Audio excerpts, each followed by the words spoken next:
பாபா ராம்தேவ் வந்து அந்த शरबत காமிச்சு शरबत जिहाद புதுசா ஆரம்பிச்சிருக்கார். अब रूह अफ़ज़ा वालों ने शरबत जिहाद को अपने सिर ऊपर ले लिया, इसका मतलब वो जिहाद कर रहे होंगे। यदि उनकी निष्ठा सनातन, यदि हमदर्द की और हिमालय की निष्ठा 100% इस्लाम में है और वो उसके लिए मदरसे और मस्जिद बनाते हैं तो उनको तो खुश होना चाहिए, लेकिन सनातनियों को तो समझना चाहिए ना कि किससे सनातन का गौरव बढ़ रहा है और किससे इस्लाम का गौरव बढ़ रहा है। अब इसको लेकर के भी किसी को पेट में दर्द होता हो तो होने दो, जो शरबत जिहाद है सो है ही। நீங்க ஷர்பத் விக்கணும்னு சொன்னா நல்ல ஷர்பத்தா கொடுங்களேன். ஷர்பத்ன்ற பெயர்ல அதுல கோமியத்தை மிக்ஸ் பண்ணி மக்கள் சொல்றாங்க, நாம சொல்லல. கோமியத்தை மிக்ஸ் பண்ணி கொடுத்தா யார் குடிப்பா? மாட்டுடைய சிறுநீர் யார் குடிக்க தயாரா இருப்பா? இந்த சங்கிகளை தவிர.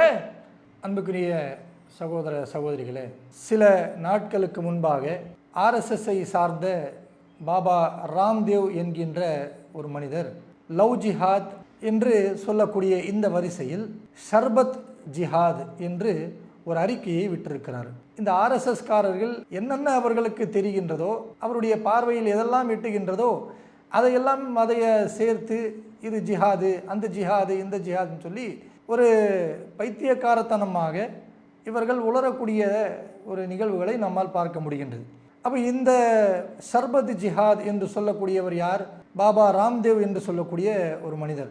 முதலாவதாக பாபா என்ற பெயர் இவருக்கு மக்கள் கொடுத்த பெயரா என்று கேட்டால் கிடையாது. நம்முடைய இந்து சமுதாய மக்கள், நம்முடைய தொப்புள்குடி உறவுகளாக இருக்கக்கூடிய அந்த மக்கள் இந்த பாபா என்ற பெயரை பெரிய ஒரு மதிக்கக்கூடியதாக இருக்குது. அப்படி மதிக்கக்கூடிய அந்த பெயரை இவர் என்ன செஞ்சார்? தனக்குத்தானே, இவர் பேர் ராம்தேவ், இவர் தனக்குத்தானே பாபா என்று சொல்லிக்கொண்டு அந்த பெயரை இவர் சேர்த்துக்கிட்டார். அப்போ இவர் என்ன தொழில் பண்ணுறாரு அப்படின்னு பார்த்தா, 2014க்கு முன்பாக, அதாவது இந்தியாவில் பிஜேபி மோடி அரசாங்கம் வருவதற்கு முன்னால் இவர் எங்கே இருந்தார் யாருக்கும் தெரியாது. என்ன பண்ணுவார் எதுவுமே தெரியாது. எப்பாச்சும் ஒரு வாட்டி இந்த யோகா பண்ணுறேன் அப்படின்னு சொல்லி அதிலேயே பல சர்ச்சைகளை அவர்கள் சந்திப்பார். பெண்களுக்கு முன்னாடி யோகா செய்கிறேன்னு சொல்லி சரியான உடை, அந்த ட்ரெஸ்ஸு இல்லாமல் அரைகுறையாக வந்து மேடையில் நின்று நான் அதை பண்ணுறேன் இதை பண்ணுறேன்னு சொல்லி இப்படியான ஒரு கேவலமான செயல்களை செய்து கொண்டிருந்தவர் தான் இந்த பாபா ராம்தேவ். 2014 இந்த மோடி அரசாங்கம் வந்த பிறகு இவருக்கு எங்கேருந்து பணம் காசு வந்தது, இவர் எப்படி தொழிலதிபர் ஆனார் என்றது இறைவனுக்கு தான் அது வெளிச்சம். இவர் என்ன பண்ணிட்டார்னா, அந்த மோடி அரசாங்கம் வந்த பிறகு ஒரு பெரிய தொழிலதிபர் ஆகிட்டார். திடீர்னு முளைச்சது. அவர் தொழிலதிபர் என்ன தொழில் செய்கிறாருன்னு பார்த்தா, பதாஞ்சலி என்று சொல்லக்கூடிய ஒரு நிறுவனம் உருவாக்கியிருக்கிறார். ஜூஸு, ஷாம்பு, சோப்பு, இந்த மாதிரியான ப்ராடக்ட் எல்லாம் தயார் பண்ணி அவங்களே தயார் பண்ணி, ஒவ்வொரு கம்பெனி இருக்குதுன்னு சொன்னால் ஹிந்துஸ்தான் லீவர் கம்பெனி இருக்குது, டாட்டா இருக்குது, இவங்கெல்லாம் என்ன பண்ணுவாங்க, ஓனாக கண்டுபிடிச்சி அந்த ஒரு சோப்பு ரெடி பண்ணணும்னா சோப்பு தயார் பண்ணுவாங்க, ஷாம்பு தயார் பண்ணுவாங்க, அப்படி பண்ணுவாங்க. இவர் என்ன பண்ணுறாருன்னா, 2014 மோடி அரசாங்கம் வந்த பிறகு திடீர்னு ஒரு பதாஞ்சலி அப்படின்னு சொல்லி ஒரு கம்பெனி இன்ட்ரொடக்ஷன் பண்ணி ஆரம்பித்து ஊருக்குள்ளே யார் யார் என்னென்ன பொருள் விற்கிறாங்களோ அந்த பொருளெல்லாம் இவர் வாங்கி இவருடைய பதாஞ்சலியுடைய அந்த கவர் போட்டு நான் தான் தயாரிக்கிறேன் அப்படி சொல்லி இந்த பொருளெல்லாம் இந்தியாவில் விற்பனை செய்யக்கூடிய ஒரு நிலையை உருவாக்கினார். மக்கள் மத்தியில் நல்ல விற்பனை ஆகணும் அப்படின்றக்காக அப்பப்போ ஏதாச்சும் ஒன்று சொல்லி சர்ச்சைக்குரிய ஒரு நிலையில் இவர் மாட்டி முழிப்பார். பல இடங்களில் பல சர்ச்சைக்குரிய அந்த பேசக்கூடிய அந்த பேச்சில் பார்த்தீங்கன்னு சொன்னால், இவருடைய கம்பெனி விளம்பரத்துக்காக பேசக்கூடிய அந்த பேச்சில் நீதிமன்றங்களே இவரை வந்து என்ன செஞ்சுருக்காங்க, கண்டிச்சிருக்காங்க. இப்படி உதாரணத்துக்கு நம்ம பார்த்தோம் சொன்னால், கொரோனாவுடைய காலத்தை மக்கள் யாருமே மறக்க முடியாது. கொரோனா காலம் என்பது மக்கள் தவித்து கொண்டிருக்கக்கூடிய காலம். அந்த நேரத்தில் ஆரம்ப காலகட்டத்தில் கொரோனாவுக்கு என்ன மருந்து, இது என்ன நோயின்னு தெரியாமல் எல்லாருமே வீட்டுக்குள்ளே முடங்கி இருக்கக்கூடிய நேரம். அந்த நேரத்தில் இவர் வந்து என்ன பண்ணுறாரு சொன்னால், நான் ஒரு மருந்தை கண்டுபிடிச்சிட்டேன், இந்த மருந்தை பயன்படுத்தினா, பதாஞ்சலி கண்டுபிடிச்ச அந்த மருந்தை நீங்கள் எடுத்தீங்கன்னு சொன்னால் உங்களுக்கு கொரோனா வராது, இருக்கிற கொரோனா போயிடும் அப்படின்னு சொல்லி ஒரு சர்ச்சைக்குரிய எந்த ஒரு மருந்தையும் கண்டுபிடிக்கலை. சாதாரண ஒரு விட்டமின் மாத்திரை எடுத்து மக்களை ஏமாற்றி சாப்பிட்றது. இவர் தொழிலதிபர்லாம் கிடையாது. இவர் இப்படி தான் சர்ச்சையாக பேசி மக்களை ஏமாற்றி அதுலேருந்து பொருளாதாரத்தை சம்பாதிச்சு இன்றைக்கி ஒரு பெரிய ஆளாக இருக்கார் இவர் காசு பணத்தில், சரியா? ஆனால் மக்களுக்கு இவரை பற்றி தெரியும். தெரிஞ்ச மக்கள் இவருடைய ஒரு பொருள் கூட வாங்க மாட்டாங்க. கொரோனா காலத்தில் நான் கண்டுபிடிச்சிட்டேன் அப்படின்னு சொல்லி அந்த போலியான மருந்தை ஏதோ கொரோனாவுடைய மருந்துன்னு சொல்லி மக்களை ஏமாற்ற பார்த்தாரு. அந்த நேரத்தில் மருத்துவர்கள் ஆய்வு பண்ணி இது மருந்தே கிடையாது அப்படின்னு சொல்லி இவர் மேலே பல வழக்குகள் போட்டு நீதிமன்றம் அழைத்து இவரை கண்டித்தாங்க. அந்த நேரத்திலேயே இப்படி ஒவ்வொரு காலத்தில் பார்த்தோம்னு சொன்னால் ஒரு சில ப்ராடக்டில் ஒரு சில பொருட்களில் இவருடைய பொருட்களில் மாட்டுடைய சிறுநீர் அந்த கோமியம் என்று சொல்லுவாங்களே அதை கலந்து விற்பதாக ஒரு தகவல் வந்தது. அதிலே இவருக்கு பல இடங்களில் கண்டிக்கக்கூடிய ஒரு சூழல் ஏற்பட்டது. இப்படி இவர்கள் பல சர்ச்சையில் என்ன செய்வார்னு சொன்னால் சர்ச்சைக்குரிய செயல்களை சொல்லி தான் தன்னுடைய வியாபாரத்தை பெருகணும் வளர்க்கணும் அப்படின்ற ஒரு செயலை கொண்டவர் தான் இந்த பாபா ராம்தேவ் என்று சொல்லக்கூடியவர். இவர் படிப்படியாக என்ன செய்கிறாரு, இந்தியாவில் உள்ள எல்லா மக்களும் இவர் கொடுக்கக்கூடிய பதாஞ்சலின்ற பெயர் வரக்கூடிய அந்த பொருளை பயன்படுத்தணும் அப்படின்றக்காக என்ன செய்கிறாரு, ஒவ்வொரு நாளும் ஒவ்வொரு சர்ச்சையில் சிக்கிறார்ல. அதே மாதிரி இப்போ சமீபத்தில் சில நாட்களுக்கு முன்னால் ஒரு பேட்டி கொடுக்கிறாரு. இவருடைய கம்பெனியில் இருக்கக்கூடிய சர்பத்து இவருடைய பதாஞ்சலியில் விற்பனை செய்யக்கூடிய அந்த சர்பத்துகளை எடுத்து வச்சு அந்த இடத்துல ஏறத்தாழ இந்தியாவில் உலகம் முழுவதும் இன்றைக்கு போகக்கூடிய ஒரு பொருள், அந்த கம்பெனி தயாரிக்கக்கூடிய ஒரு பொருள், அந்த கம்பெனியுடைய ஷர்பத்து ஹம்தர்து என்று சொல்லக்கூடிய அந்த கம்பெனி தயாரிக்கக்கூடிய ரூஅப்ஸா என்று சொல்லக்கூடிய அந்த ஷர்பத்து பாட்டிலையும் வச்சுக்கிட்டு அந்த ஷர்பத்தை விமர்சனம் பண்ணுறாரு. இவர் என்ன விமர்சனம் பண்ணணும், அந்த ஷர்பத்தில் இந்த குறை இருக்குது அது இருக்குது இது சாப்பிடாதீங்க அப்படின்னு சொல்லியிருக்கலாம். அந்த கம்பெனிக்காரங்க அது என்ன அவர் சொன்னது உண்மையா பொய்யான்னு சொல்லி நிரூபிச்சிருப்பாங்க. ஆனால் இவர் என்ன பண்ணுறாருன்னு சொன்னால் அந்த ஹம்தர்து கம்பெனி தயாரிக்கக்கூடிய ரூஅப்ஸாவுடைய ஷர்பத்தை வச்சுக்கிட்டு அதில் இவருடைய அந்த விஷமத்தனத்தை காமிக்கிறாரு. प्रहार जहर, दूसरी तरफ शरबत के नाम पर एक कंपनी है जो शरबत तो देती है लेकिन वो शरबत से जो पैसा मिलता है उससे मदरसे और मस्जिदें बनवाती, ठीक है उनका मजहब है, लेकिन आप यदि वो शरबत पिएंगे तो मस्जिद और मदरसे बनेंगे। और पतंजलि का गुलाब का शरबत पीते हैं आप, ये शरबत पिएंगे आप तो गुरुकुल बनेंगे, आचार्य कुलम बनेगा, पतंजलि विश्वविद्यालय भारतीय शिक्षा बोर्ड आगे बढ़ेगा। इसलिए मैं कहता हूँ ये शरबत जिहाद भी, जैसे लव जिहाद वोट जिहाद चल रहा है ना, ऐसे शरबत जिहाद भी चल रहा है। तो लो आपको इस शरबत जिहाद से बचाना है तो सब तक ये என்ன எப்படி காமிக்கிறாரு, ஹம்தர்து கம்பெனி என்பது ஒரு முஸ்லீமுடைய கம்பெனி. அது ஏறத்தாழ இந்தியாவை தாண்டி இருக்கக்கூடிய பெரும்பான்மையான மக்களுக்கு தெரிஞ்ச விஷயம். ஏன்னு சொன்னால் அவங்க ரூஅப்ஸா மட்டும் தயாரிக்கலை, பல மனிதர்களுக்கு நல்ல ஒரு பயனளிக்கக்கூடிய பொருட்களை எல்லாம் அவங்க தயாரித்து கொடுத்துட்ருக்காங்க. 110 ஆண்டுகளாக இந்தியாவை தாண்டி இந்த பொருட்களை எல்லாம் அவங்க தயாரித்து கொடுத்துட்ருக்காங்க. எல்லாமே இந்தியாவுடைய மருத்துவ குழு, உணவு பாதுகாப்பு குழு, இவங்க எல்லாமே அவங்களுடைய சர்டிஃபிகேட், அவங்க இதெல்லாம் சிறந்த பொருள் தான் அப்படின்னு சொல்லி ISI மார்க் கொடுத்து அந்த பொருள் எல்லாம் விற்கப்படுது. அப்போ இந்த பொருள் மேலே ஒரு குற்றச்சாட்டு வைக்கிறார் இந்த பாபா ராம்தேவ் அவர்கள். தவறாக இருக்குது, இதில் இப்படி கலந்துருக்காங்க அதை சொல்லலை. எடுத்த உடனே அந்த ரூஅப்ஸா முஸ்லீமுடைய கம்பெனி இல்லையா, அதனால் இவருடைய விஷமத்தனத்தை கக்கிறாரு. எப்படி கக்கிறாருன்னு சொன்னால் அந்த ரூஅப்ஸாவை எடுத்து காமிச்சு சொல்கிறாரு, இது ஷர்பத் ஜிஹாத். எப்படி கடந்த காலங்களில் பீஃப் ஜிஹாத், லவ் ஜிஹாத், சலூன் ஜிஹாத், அந்த ஜிஹாத் இந்த ஜிஹாத், இவங்களுக்கு என்னென்ன வாயில் வருதோ அதெல்லாம் ஜிஹாது ஜிஹாது ஜிஹாத். ஜிஹாதுன்ற வார்த்தைக்கு என்ன அர்த்தம்னு தெரியல. ஆனால் இவங்க என்ன பண்ணுவாங்க, இந்த சங்கிங்கெல்லாம் இன்றைக்கு இவங்க RSS பிஜேபி ஆட்சியில் இருக்குகின்ற அந்த ஒரு தைரியத்தில் எதை கண்டாலும் முஸ்லீம்கள் மீது விஷம கருத்தை திணிக்கிறது. இந்திய நாட்டில் ஒரு பிரிவினை ஏற்படுத்த வேண்டும் என்பதற்காக அந்த ஜிஹாது இந்த ஜிஹாதுன்னு சொல்லக்கூடியதை பார்த்தோம். அந்த வரிசையில் பாபா ராம்தேவ் ஒன்று அந்த ஷர்பத்தை காமிச்சு ஷர்பத் ஜிஹாது புதுசாக ஆரம்பிச்சிருக்கார். ஷர்பத் ஜிஹாது என்னப்பா ஷர்பத் ஜிஹாது அப்படின்னு சொன்னால் அது மக்களுக்கு அவர் சொல்கிறாரா, இந்த ஹம்தர்து கம்பெனி இது தயாரிக்கக்கூடிய ரூஅப்ஸா இந்த ஷர்பத்திற்குல இதை குடித்தா நீங்கள் வாந்தி பேந்தியாகவும் நீங்கள் செத்துருவீங்க அப்படின்னு சொல்லலை. ஏன் சொல்கிறதுக்கு எந்த ஒரு முகாந்திரமும் இல்லைல்ல. அவர் என்ன சொல்கிறாருன்னா, இந்த ஷர்பத் ஜிஹாது ரூஅப்ஸாவின் மூலமாக இந்த கம்பெனி ஷர்பத் ஜிஹாத் பண்ணுறாங்க. என்ன பண்ணுறாங்க அப்படின்னு கேட்டால் மக்களுக்கு சொல்கிறாராம், இதை நீங்கள் விரும்பி குடிச்சிட்டு இருக்கீங்க, இதை நீங்கள் தொடர்ந்து எல்லா மக்களும் விரும்புவாங்க, முஸ்லீம் அல்லாதவர்கள். ஒரு பொருள் வாங்கி சாப்பிட்றதுக்கு அதில் என்ன மதம் பார்க்க வேண்டியிருக்கு, மனிதன் எல்லாமே ஒன்று தானே, அவரவர் விரும்பி ஏற்றுக்கொள்ளக்கூடிய மதம் அது. அதுலேயும் மனிதர்கள் எதையும் பிரிவினை பார்க்கல, இவர்கள் தூண்டி விடுறாங்க. என்ன சொல்றாரு, இந்த ரூ அப்சா ஹம்தர்த் கம்பெனி தயாரிக்கக்கூடிய இந்த ரூ அப்சாவை நீங்க விரும்பி சாப்பிட்டுட்டு இருக்கீங்க, இதை நீங்க தொடர்ச்சியாக இதையே வாங்கி நீங்க சாப்பிட்டீங்கன்னு சொன்னா இந்தியாவில் பள்ளிவாசல்கள் அதிகரிக்கும், மதரசாக்கள் அதிகரிக்கும். எது அதிகரிக்காதுன்னு சொன்னா கோயில்கள் அதிகரிக்காது, மடங்கள் அதிகரிக்காது அப்படின்னு சொல்லி மக்கள் மத்தியில் எப்படிப்பட்ட ஒரு விஷத்தை திணிக்கிறார் பாருங்க. அப்ப இவர் என்ன சொல்றது, இவர் பாபாவா, இவர் பாபாவா இல்லை ஆர்எஸ்எஸ் இருக்கக்கூடிய சங்கியா? வெளிப்படையா தெரியுதா இல்லையா? இவர் சர்பத்தை வச்சு சர்பத்து ஜியாதுன்றாரு.